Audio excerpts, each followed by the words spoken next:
চাকরি প্রত্যাশী বেকার ভাই বোনেরা, আসসালামু আলাইকুম। আপনারা ইতিমধ্যে অনেকেই জেনেছেন, বিদ্যুৎ, জ্বালানি ও খনিজ সম্পদ মন্ত্রণালয়ের অধীনস্থ বিদ্যুৎ বিভাগ একটি নিয়োগ বিজ্ঞপ্তি প্রকাশ করেছে। বিদ্যুৎ বিভাগের নিয়োগ বিজ্ঞপ্তির শর্ত অনুযায়ী মোট 60টি পদে 11 জনকে নিয়োগ প্রদান করা হবে, যা বাংলাদেশের সকল জেলার জন্য প্রযোজ্য হবে, যেখানে বয়স হবে 18 থেকে 32 বছর এবং ন্যূনতম যোগ্যতা এসএসসি পাস থেকে শুরু হচ্ছে। আসুন এবার পদগুলোর নাম এবং কোন পদে কতজন নিয়োগ করা হবে সেই তথ্য জেনে নেওয়া যাক। অফিস সহকারী কাম কম্পিউটার মুদ্রাক্ষরিক পদে 3 জন, কম্পিউটার মুদ্রাক্ষরিক কাম অফিস সহকারী পদে 1 জন, অফিস সহকারী পদে 1 জন, হিসাব সহকারী পদে 1 জন, ডাটা এন্ট্রি অপারেটর পদে 1 জন, সহকারী স্টোর কিপার পদে 1 জন এবং সর্বশেষ অফিস সহায়ক পদে 3 জনকে নিয়োগ প্রদান করা হবে। এবার প্রতিটি পদের বিস্তারিত জেনে নেওয়া যাক। অফিস সহকারী কাম কম্পিউটার মুদ্রাক্ষরিক পদে মোট 3 জনকে নিয়োগ প্রদান করা হবে। এটি একটি 16তম গ্রেডের পদ, যার স্কেল 9,300 টাকা থেকে 22,490 টাকা।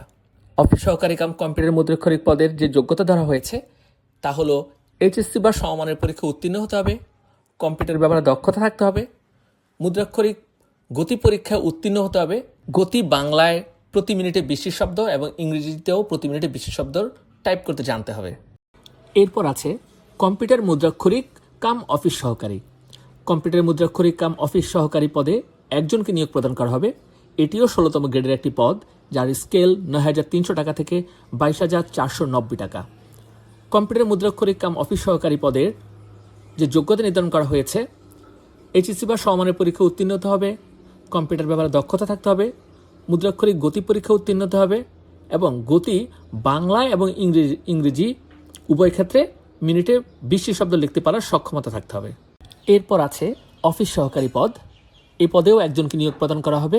পূর্বের মতো এটিও 16তম গ্রেডের, যার বেতন স্কেল 9,300 থেকে 22,490 টাকা।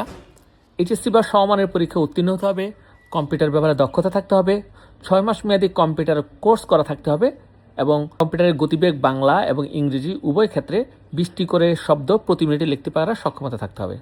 এরপর আছে হিসাব সহকারী পদ। এই পদে 1 জনকে নিয়োগ প্রদান করা হবে। এটিও 16তম গ্রেডের পদ, যার বেতন স্কেল 9,300 থেকে 22,490 টাকা।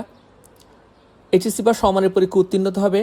শুধুমাত্র ব্যবসা শিক্ষা বিভাগের শিক্ষার্থীগণ আবেদন করতে পারবেন। কম্পিউটার ব্যাপারে দক্ষতা থাকতে হবে এবং 6 মাস মেয়াদী কম্পিউটার কোর্স করা থাকতে হবে। এর পরবর্তী পদের নাম data entry operator.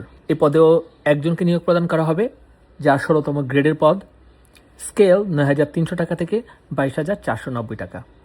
Data entry operator পদের যোগ্যতা এইচএসসি বা সমমানের পরীক্ষা উত্তীর্ণ হতে হবে, কম্পিউটার ব্যবহারে দক্ষতা থাকতে হবে, বাংলা এবং ইংরেজি উভয় ক্ষেত্রে মিনিটে 20 শব্দ লেখার দক্ষতা থাকতে হবে এবং স্ট্যান্ডার্ড অ্যাপটিটিউড টেস্ট উত্তীর্ণ হতে হবে। সহকারী স্টোর কিপার পদে 1 জনকে নিয়োগ প্রদান করা হবে। এটি 16তম গ্রেডের পদ, যা 9,300 টাকা থেকে 22,490 টাকার স্কেল। এই পদের যোগ্যতা এইচএসসি বা সমমানের পরীক্ষায় উত্তীর্ণ হতে হবে, কম্পিউটার ব্যবহারে দক্ষতা থাকতে হবে, 6 মাস মেয়াদী কম্পিউটার কোর্স সম্পন্ন হতে হবে। সর্বশেষ পদ অফিস সহায়ক পদ। এই পদে 3 জনকে নিয়োগ প্রদান করা হবে। এটি বেতন গ্রেডের 20তম গ্রেড, যা 8,250 থেকে 20,010 টাকার স্কেল এবং অফিস সহায়ক পদের যোগ্যতা হতে হবে এসএসসি বা সমমানের পরীক্ষা উত্তীর্ণ। এবার আবেদনের উল্লেখযোগ্য শর্তাবলীগুলো দেখা যাক। উল্লেখযোগ্য শর্তাবলীর মধ্যে 1 নম্বরে আছে, সকল জেলার প্রার্থীগণ আবেদন করতে পারবেন। বয়স 18 থেকে 32 বছর হতে হবে। বিভাগীয় প্রার্থীগণ আবেদন করতে পারবেন। আমরা ইতিমধ্যে অনেকেই জেনেছি, বিভাগীয় প্রার্থী হলেন যারা ইতিমধ্যে বিদ্যুৎ বিভাগে চাকরিরত আছেন। কর্মরত প্রার্থীরা কর্তৃপক্ষের পূর্বানুমতিক্রমে আবেদন করবেন। 5.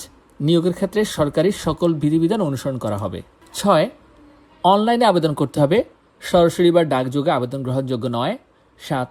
আবেদন শুরুর তারিখ 1 মার্চ 2026 এবং আবেদনের শেষের তারিখ 31 মার্চ 2026। টেলিটক প্রিপেড মোবাইল দিয়ে ফি জমা দিতে হবে। 10. প্রবেশপত্র ডাউনলোড করে প্রিন্ট করে নিতে হবে। 11. বাংলাদেশের যে কোনো জায়গায় কাজ করার মানসিকতা থাকতে হবে। 12. যে কোনো ধরনের তদবির অযোগ্যতা বলে বিবেচিত হবে। 13. আবেদন গ্রহণ বা বাতিলে কর্তৃপক্ষের সিদ্ধান্ত চূড়ান্ত বলে গণ্য হবে। 14. পদ সংখ্যা বৃদ্ধি বা হ্রাস ক্ষমতা কর্তৃপক্ষ সংরক্ষণ করে। 15. যে কোনো বিষয়ে কর্তৃপক্ষের সিদ্ধান্তই চূড়ান্ত বলে গণ্য হবে। এছাড়া আরও কিছু শর্ত নিয়োগ বিজ্ঞপ্তি ফর্মে উল্লেখ করা আছে, সেগুলো আমরা বিস্তারিত দেখব। বন্ধুরা, এই ধরনের ভিডিও আপনারা আরও দেখতে চাইলে আমাদের চ্যানেলটি সাবস্ক্রাইব করবেন। এছাড়া আপনার বেকার ভাই বোন, আত্মীয় স্বজন, বন্ধুবান্ধব, ভাইগনা ভাগ্নি কেউ যদি চাকরির প্রত্যাশী থাকে তাহলে তার সাথে এই ভিডিওটি শেয়ার করবেন।